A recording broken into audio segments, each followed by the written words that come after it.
वहाँ तो गाली गलौज तक की नौबत आ गई थी। वो भी वीडियो आपने देखा, गृह मंत्री जी का जो वीडियो है। दुर्भाग्यपूर्ण घटना है। मैं लोगों से कहता हूँ, अभी एक आए थे चैनल वाले जो राइटिस्ट विंग के हैं, तो मैंने उनसे कहा था कि आप आए क्यों, आप तो वंदे मातरम ही वहीं बैठ के कर लेते तो आपकी समस्या का समाधान हो जाता। भाई आप भी आए, मैं आपसे भी कह रहा हूँ, यूट्यूब चैनल हो या टीवी चैनल हो या अखबार हो, सब अखबार में खबर क्यों छाप रहे हो? 5 दिन सारे अखबार में खाली वंदे मातरम वंदे मातरम वंदे मातरम लिखो, पता चल जाएगा कि अखबार मार्केट में रह रहा या खत्म हो रहा। 5 दिन खाली वंदे मातरम चलाओ यूट्यूब पर, पता चल जाएगा कितने व्यूवरशिप आपके हैं, कितने सब्सक्राइबर बच रहे हैं। ये सब कुछ ड्रामा है। लड़ाई न दाढ़ी की है न चोटी की, लड़ाई इस देश में है रोटी की, और हमेशा रोटी की लड़ाई रही। रोटी की लड़ाई में मान सिंह ने अपना धर्म नहीं देखा। रोटी की लड़ाई में बाबर पर आरोप है आज भी। वो लोग कहते हैं कि बाबर ने राम मंदिर तोड़कर बाबरी मस्जिद बनवाई थी।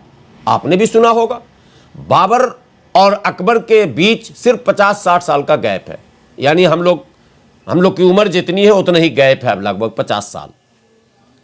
कुछ भी नहीं भूलता लोग, हम बचपन का कुछ नहीं भूले, जो हमारे माँ बाप ने सुनाया वो नहीं भूला मैं।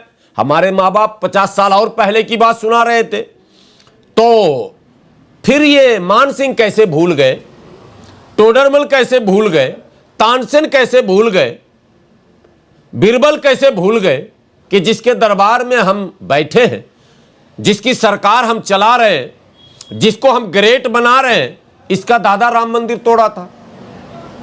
या तो वो सिलेंडर किए ये सारे लोग, या फिर ये घटना ही गलत है, या आरोप ही गलत है। दो ही बात तो मानोगे। अगर आरोप सच है तो फिर ये सारे ब्राह्मण राजपूत वहां क्यों थे? सवाल पूछा जाएगा या नहीं पूछा जाएगा? और आरोप गलत है तो फिर आज उस नाम पर राजनीति क्यों हो रही है? एक बात बिल्कुल क्लियर कट, इसको स्वर्ण अक्षरों से आप लिख लें, आज से लेके परले तक, इस्लामिक दृष्टिकोण से क़यामत तक, इंसान की जो जरूरतें हैं ना, काम उसी पर होनी है। अब उन जरूरतों की पूर्ति के लिए अलग अलग ढंग से लोग धन उपार्जन में लगते हैं, आय का स्रोत बनाते हैं। राजनीति भी व्यवसाय बन चुका है, राजनीति पूर्ण रूप से व्यवसाय बन चुका है। जवाहरलाल नेहरू जी जब प्रधानमंत्री थे तो तनख्वाह था 1500 रुपया प्रधानमंत्री का, आज तनख्वाह 3 लाख रुपया। कितने गुने? अब जो कैलकुलेटर लेना पड़ेगा, कई 100 गुना तनख्वाह बढ़ चुका। क्यों बढ़ गया भाई? इसलिए कि जरूरतें बढ़ी हैं, आवश्यकताएं बढ़ी हैं, तो बढ़ती रहेंगी। तो आय के स्रोत बढ़ाने होंगे। प्रधानमंत्री ने तो अपना लिखा और बढ़ा लिया, विधायक ने भी कोटा बढ़ा लिया, सांसद ने भी बढ़ा लिया, मंत्री ने भी बढ़ा लिया, अफसरों ने भी तनख्वाह बढ़ा लिया, यूनियनों ने भी तनख्वाह बढ़ा लिया। लेकिन जो सामान्य लोग हैं, छोटे छोटे व्यापारी हैं, वो अपने आय के स्रोत को कैसे बढ़ाएंगे? तमाम छोटे व्यापारियों पर बुलडोजर चलाए जा रहे हैं नहीं चलाए जा रहे हैं? दाल मंडी में चल गया। दिल्ली में, उत्तर प्रदेश में, राजस्थान में एक तरफ बुलडोजर उधर है, बिहार में तो कोहराम मचा हुआ। एक तरफ बुलडोजर उधर है, दूसरी तरफ किसानों की जमीनों को जो अधिग्रहण करके अभी एक फैक्ट्री खोली जा रही थी एथेनॉल की, उस पर किसान उपद्रव मचाए हुए हैं। तो अब आप देखें, एथेनॉल के नाम पर बिहार में अडानी को भागलपुर में जो जमीनें दी गई 1 रुपए एकड़ के नाम से, कोई बवाल नहीं है। किसी ने इस पर सवाल, विपक्ष ने सवाल उठाया, जनता ने नकार दिया। जनता भुगत रही है, अभी कुछ नहीं भोगती है। अभी तो उनसे रोजी रोटी छीना जा रहा, उनका घर उनसे छीना जाएगा, उनके कपड़े भी छीने जाएंगे, उनको किसी के लायक छोड़ा नहीं जाएगा। क्यों? कि मनुस्मृति का युग आ रहा है, और मनुस्मृति में दलितों, आदिवासियों को, शूद्रों को कपड़े भी पहनने का पूरे बदन अख्तियार नहीं है। पढ़ लो इतिहास को जाकर, टीपू सुल्तान ना होते, टीपू सुल्तान से पहले के इतिहास को उठाकर आप देखो तो दलित महिलाएं नंगी चलती थी, उन्हें अस्तन ढकने का भी अधिकार नहीं था। आज ये ब्राह्मण क्यों चिल्ला रहे हैं, क्यों बिलबिला रहे हैं, क्यों रो रहे हैं, क्यों हिंदू मुसलमान कर रहे हैं? इसलिए कर रहे हैं कि टीपू सुल्तान ने न्याय किया था महिलाओं के साथ। क्यों न्याय किया? मनुस्मृति के खिलाफ क्यों काम किया? यही तो उनकी परेशानी है, यही तो पेट दर्द है। बाबा साहब अंबेडकर की मूर्ति को क्यों तोड़ा जा रहा? इसलिए कि मनुस्मृति को बाबा साहब ने आग लगाया था। बाबा साहब अंबेडकर के नाम पर इनके पेट में दर्द क्यों होता है?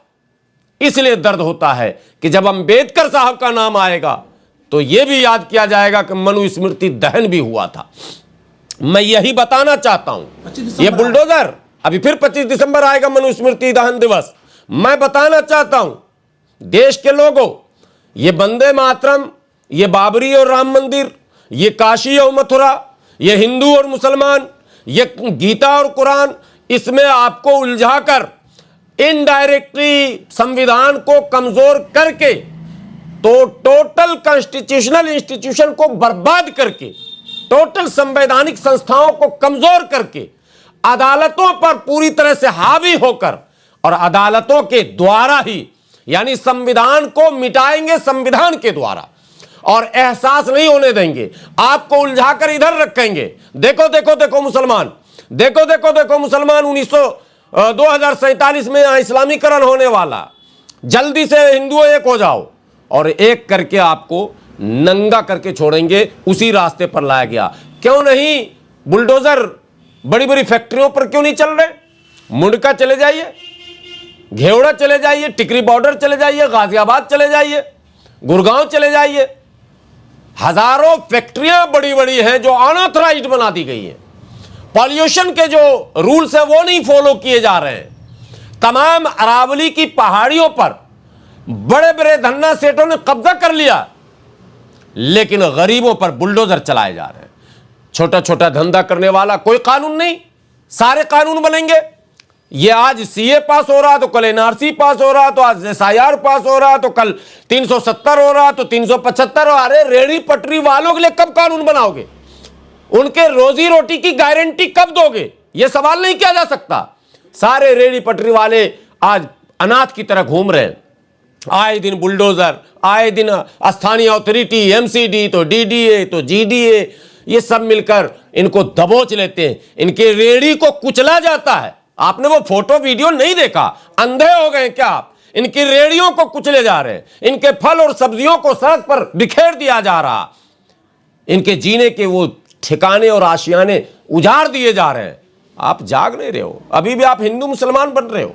वो बुलडोजर पर बैठा ड्राइवर हिंदू है या मुसलमान? उस बुलडोजर में तेल डालने वाला हिंदू है या मुसलमान? उस बुलडोजर को आदेश देने वाला हिंदू है या मुसलमान? और जिस जगह वो बुलडोजर चल रहा है वो हिंदू है या मुसलमान? ये सोच लो, कम से कम समझ में सारी बात आ जाएगी। बेगूसराय मेरा जिला है, बिहार में बुलडोजर चले। बेगूसराय के अंदर जितने घरों में बुलडोजर चले हैं 99.9% सब हिंदू हैं। लेकिन हिंदू में कौन हिंदू है? वो पासवान हैं, दलित हैं, पिछड़े हैं, रोजी रोटी कमाने वाले हैं, छोटे छोटे धंधे करने वाले हैं। उन पर बुलडोजर चला है। बड़े बड़े हवेलियों पर चले क्या? 5 स्टार होटलों पर चले क्या? कोई रेडिसन ब्लू पर चला है क्या? कोई ताज पर चला है क्या? किस पर चला ये तो बताओ। जब चलेगा तो गरीबों के आशियाने पर।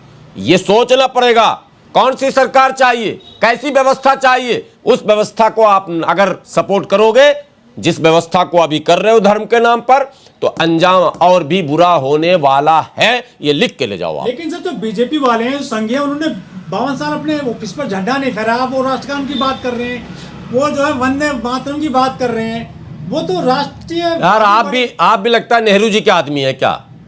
आप भी लगता है नेहरू जी के आदमी है। इस देश में जितनी समस्या है सब नेहरू जी की वजह से है। आप प्रधानमंत्री जी का भाषण सुन लीजिए, सब चीज में नेहरू जिम्मेदार है। ये कुछ भी नहीं करेंगे, जिम्मेदारी डाल के और अपना एजेंडा सिद्ध करते रहेंगे, अपना एजेंडा पूरा करते रहेंगे। मेरा कहना है नेहरू जिम्मेदार थे, रहने दो। आप क्या कर रहे हैं? क्या आपकी जो ये बुलडोजर चल रहा है ये नेहरू जी की आत्मा भेज रही है? नेहरू जी भेज रहे हैं क्या बुलडोजर? बुलडोजर कौन चला रहा, कौन भेज रहा?